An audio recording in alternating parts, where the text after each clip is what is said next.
नमस्कार दोस्तों, मैं प्रीति स्वागत करती हूँ हमारे यूट्यूब चैनल प्रीतिज़ वे में। आपका स्वागत है। आप लोग कैसे हैं? आई होप सभी अच्छे होंगे, स्वस्थ होंगे, मस्त होंगे।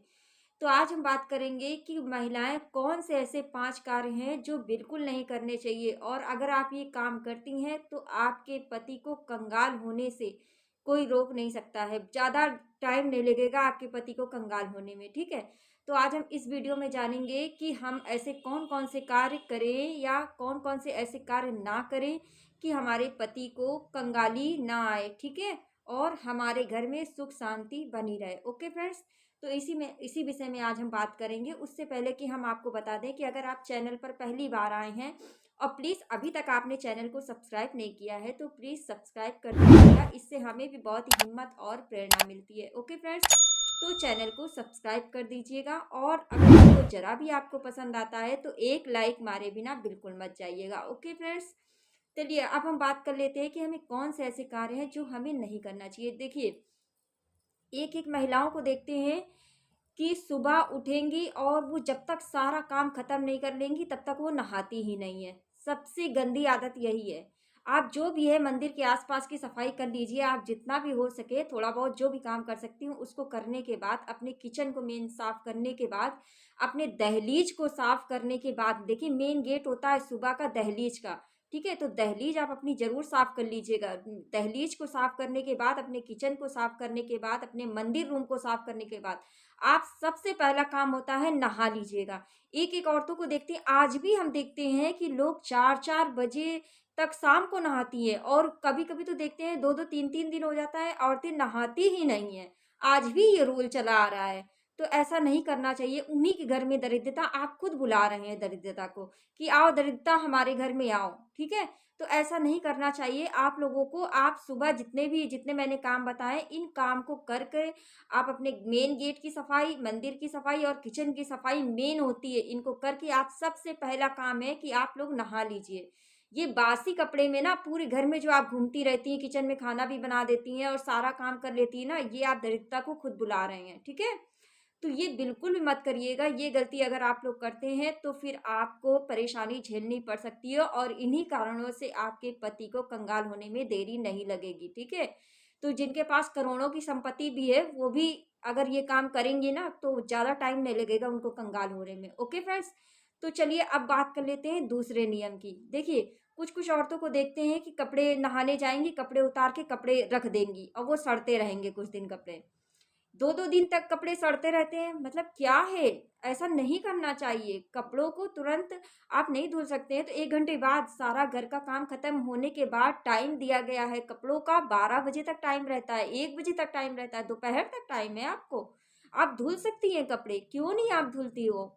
तो ये गलती बिल्कुल भी नहीं करना चाहिए। महिलाओं को कपड़े अपने तुरंत नहीं धुल सकते। आप कुछ समय बाद आप आराम से पति बच्चों के जाने के बाद में आराम से आप कपड़े धुल सकती हैं। कपड़ों को सड़ाया नहीं जाता है, ठीक है? डेली जो बासी कपड़े होते हैं, डेली के यूज़ वाले जो कपड़े होते हैं, वो अपने ख़ास करके हम महिलाओं की बात कर रहे हैं, वो अपने कपड़ों को प्लीज़ खुद जितनी जल्दी हो सके उसको धुल के हटा दिया करिए और ये रखने वाली आदत बिल्कुल भी छोड़ दीजिए। इससे हमारे घर में कंगाली आने में देरी नहीं लगेगी।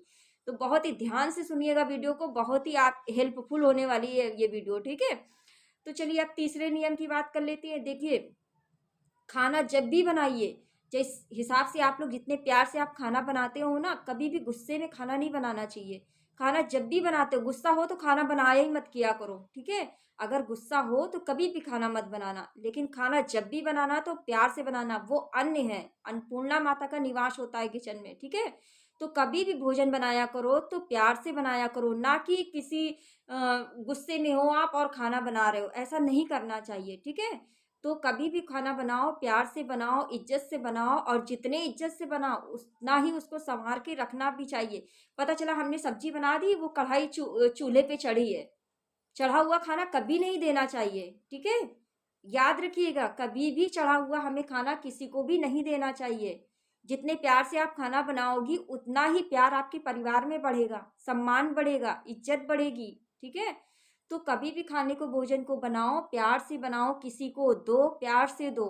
कि भोजन ऐसी चीज़ है ना, अगर कोई अतिथि भी आपके घर में आता है ना, कोई गेस्ट भी आता है ना, वो भी भोजन अगर जो खाएगा ना तो वो भी कहेगा हाँ, इस भोजन में कितना प्यार था। ठीक है? तो जब भी भोजन बनाओ तो प्यार से बनाओ, गुस्से में हो तो बिल्कुल मत बनाओ भोजन। ठीक? जितने प्यार से बनाया जाता है उतने प्यार से उसको ढक कर के रखा करो, ताकि कीड़े-मकोड़े कोई चीज़ है मतलब पड़े ना उसमें, ठीक है? पता चला हमने बना के तो गुस्से में रख दिया और जो है उसमें कीड़े-मकोड़े पड़ गए, फिर हम उसको निकाल रहे हैं, उसी को खिला रहे हैं, क्या है ये? इसी से दरिद्रता आती है हमारे घर में, ठीक है? तो ये बात याद कर लीजिएगा, जितने प्यार से आप भोजन बनाओगी उतना ही परिवार में प्यार बढ़ेगा। ना कि अगर आप गुस्से में भोजन बनाओगी तो कभी भी आपके परिवार में प्यार नहीं बढ़ सकता, और जब प्यार नहीं बढ़ेगा तो कंगाली आने में देर नहीं लगेगी। ठीक है? तो भोजन को जब भी बनाया करो तो प्यार से बनाया करो और प्यार से ही परिवार को खिलाया करो। ठीक है? चलिए अब चौथे नियम की बात कर लेते हैं। देखिए, कभी भी अपने घर में अगर पति पत्नी आपस में लड़ाई करते हो तो ये कुछ दिन के लिए अवॉइड करके देखो, कुछ दिन के लिए अवॉइड करके देखो। वो प्यार, वो मोहब्बत, वो बरकत फिर से वापस आएगी आपके यहाँ। ठीक? तो कभी भी लड़ाई झगड़ा करके अपने घर में खुशहाली आप नहीं ला सकते हो, चाहे कितनी भी कोशिश कर लो। कितनी भी आप कोशिश कर लो कि हम लड़ के जंग जीत लेंगे, तो कभी नहीं होगा। जो प्यार से काम हो जाएगा वो लड़ के कभी नहीं होगा। मेरी बात को आप दिमाग में नोट कर लीजिएगा, जो प्यार से काम हो जाएगा वो लड़के कभी नहीं हो सकता है। आप इस बात को नोट कर लीजिएगा और ये करके देख लीजिएगा।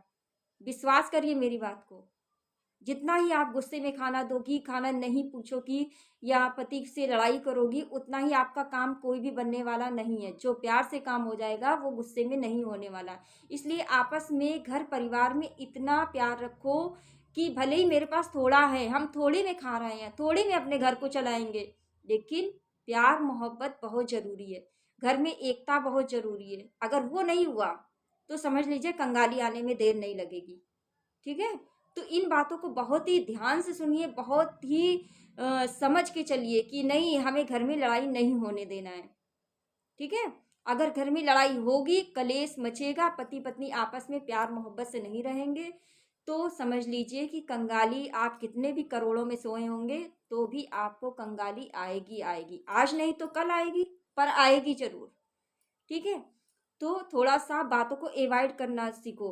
हर जगह पति नहीं गलत होते हैं, कहीं पे पत्नियाँ भी गलत होती हैं। हर जगह पत्नियाँ नहीं सही होती हैं, पति नहीं सही होते हैं, पत्नियाँ भी कहीं-कहीं गलत होती हैं और पति भी गलत होते हैं, ठीक है?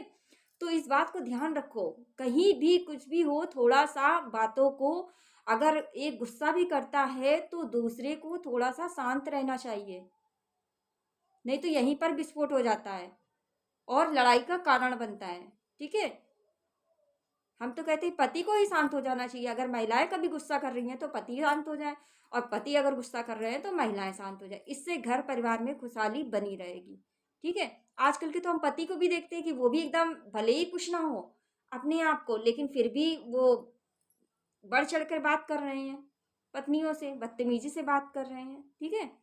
तो इस बात को, चीज़ को थोड़ा-सा अवॉइड करो, अपने घर परिवार में एकता बना के रखो। प्यार मोहब्बत बनाकर चलने से जो बात घर में होती है, वो लड़ाई झगड़ा करके बिल्कुल नहीं होने वाली है। ठीक है? तो इस बात को समझ के चलो, कोशिश करो कि घर परिवार में एकता बनी रहे। वरना जिस घर में लड़ाई झगड़े होते हैं, वहाँ दरिद्रता का वास होता है, वहाँ कंगाली आएगी आएगी। थोड़ा-सा बातों को अवॉइड करो, ये समझ लो कि हम एक कान से सुन रहे हैं और दूसरे कान से निकाल रहे हैं। ठीक है? बात को समझना, ठीक है? चलिए अब 5वें नियम की बात कर लेते हैं। देखिए, आप घर में कभी भी खाना बनाते हो या कोई भी अतिथि आपके घर में आता है, अब उसको जो है कभी भी ऐसे मत जाने देना, ठीक है? उसको भोजन खिला के ही जाने देना, या तो फिर उसको 1 गिलास पानी ही पिलाना, लेकिन कुछ खिला के ज़रूर भेजना। उससे भी आपके घर में बरकत बनी रहती है और दरिद्रता निवास नहीं करेगी। वो अतिथि पता नहीं किस रूप में आपके यहाँ आया है, किस तरीके से आया है, कौन सा गेस्ट कौन सा रूप लेके आ जाए, कौन सा गेस्ट कब कैसे आ जाए, क्या आपको पता रहता है? नहीं पता रहता है ना। तो कोई भी आ जाए, उसको 1 गिलास पानी पिलाकर ही भेजिएगा, कभी भी उसको खाली मत भेजिएगा। ठीक है? इन बातों को ध्यान रखो। अगर इन्हीं छोटी छोटी बातों को हम गलती करते हैं तो हमारे घर में, हमारे घर से बरकत चली जाती है और दरिद्रता आके हमारे घर बैठ जाती है। और फिर हमारे घर में कंगाली आने में बिल्कुल भी समय नहीं लगता है दोस्तों। ठीक है, बात को समझिएगा और बड़े ध्यान से सोचिएगा। ठीक, तो इस इन्हीं छोटी छोटी बातों को बहुत ध्यान से सुनो, बहुत ध्यान से समझो, ताकि आपके समझ में आए। और लड़ाई झगड़ा करने से कोई फायदा नहीं है। ठीक है, तो चलिए, आज का वीडियो अगर आपको जरा भी पसंद आया हो तो प्लीज वीडियो को सब्सक्राइब कर दीजिएगा, और अगर वीडियो जरा भी पसंद आया हो तो एक लाइक मार कर ही जाइएगा, क्योंकि आपके एक लाइक से और एक सब्सक्राइब से हमें बहुत ही हिम्मत और प्रेरणा मिलती है। ओके दोस्तों, तो चलिए मिलते हैं नेक्स्ट वीडियो में। ओके एंड बाय बाय दोस्तों, और प्लीज कमेंट में हर हर महादेव लिखना बिल्कुल मत भूलना।